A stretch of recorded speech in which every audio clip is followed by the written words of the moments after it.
Hi everyone, welcome to my 3x3 experience, and today I'm receiving Justine Reed from New Zealand. Hi Justine, thank you for accepting my invitation. Today we are going to talk with Justine to her basketball experience as a Final Five players and a coach. This interview will have three parts. Today presentation of Justine, next week 3x3 basketball experience, and in 2 weeks she's going to talk about her team's New Zealand team. So let's get started. So Justine, can you introduce yourself, please? Well, hi. Yeah, like Remy said, my name's Justine. I'm a Kiwi and live in New Zealand. I've got two children and work as a tax accountant and coach basketball on the side. Unfortunately, in New Zealand, there's not many full-time coaching positions for women. So yeah, and I Uh, love basketball. and what are your 5-on-5 career as a player? I started playing basketball when I was about 12 years old. I got um I don't know, identified, or because I was tall, I guess people put me in teams to but I was really, really uncoordinated. So it took me a long time to develop. I think it wasn't until I was about 16 that it all started to really come easily for me.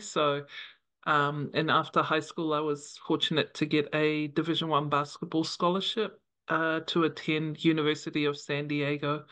So I was there for 4 years, and then once that was finished, I moved back to New Zealand and played in our national competition for about 12 years. So that was my playing career. I also trialed for the Tall Ferns, and I made one team over the period. So yeah.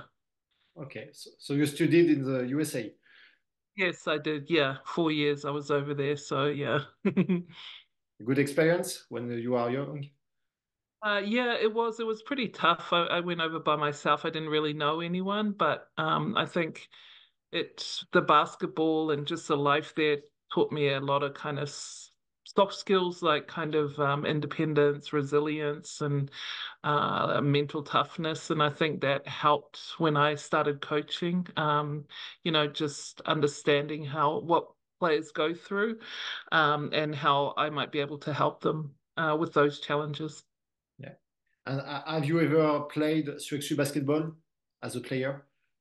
I actually did when I was in San Diego. I remember they had a tournament, and it was out on the beach, and it was back in like how old? Early mid 90s. So, and they had about 30 hoops there. And yeah, and we just went and played, and it was pretty cool. But that was the only time I ever played it. And sorry, when I came back to New Zealand when I was much older and 3x3 was just starting off in New Zealand, we entered a team in a couple of tournaments that they held. But yeah, that was about it.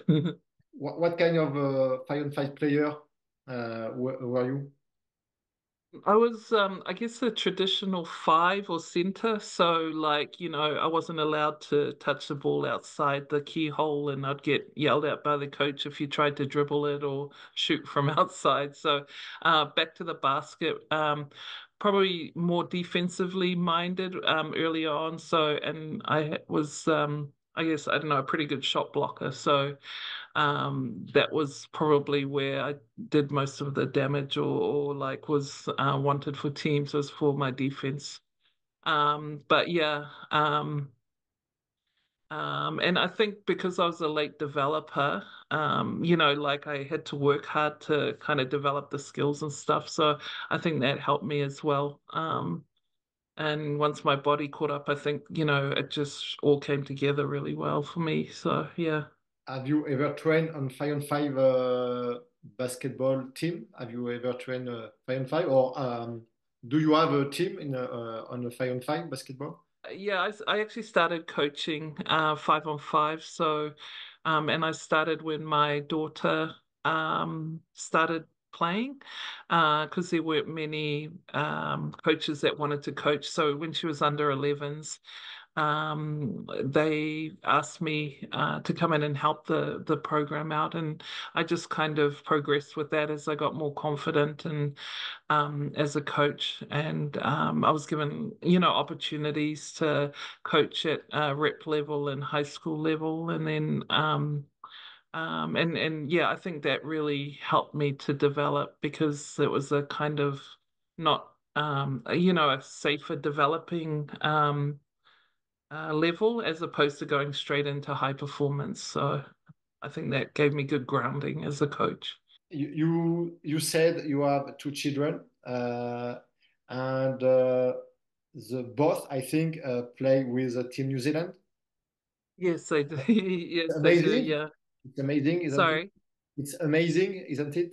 Oh, yeah, yeah, no, it's really awesome. Really proud of them. I think it's always good to represent your country. And so, I probably did kind of, like a influence on to play for New Zealand in not so much like you need to, but I just think it's a great experience and an honor to represent your country. And so if, they've got the opportunity and they're chosen, then it's yeah, it's awesome. I'm very proud of them. In your opinion, what's 5-on-5 basketball skills uh, help a player for playing a Selection basketball? I think the fundamentals are really important. So, and they're the same for both. So, like, being able to dribble, pass, and shoot. Like, I think if those are to me, the key things. So, if you can really focus on those, in 5-on-5, then it helps in 3x3. And I think that, yeah, that's probably kind of the key things fundamentally. The other skills, I mean, I think, being able to play as a team. I think the what's coming more apparent now is, being able to read different screening actions, offensively and finding ways to attack off that. So I think those are, yeah. But shooting is essential if you, especially at the 2-point line or 3-point for 5-on-5, and if you're able to, shoot that at a quite a good rate, then I think there'll always be a place for you in a 3x3 team. So thank you, Justine, for sharing your experience on 5-on-5. Thank you for following us. And the next week, Justine is going to talk about her Selection basketball experience. Thank you so much and take care. Bye.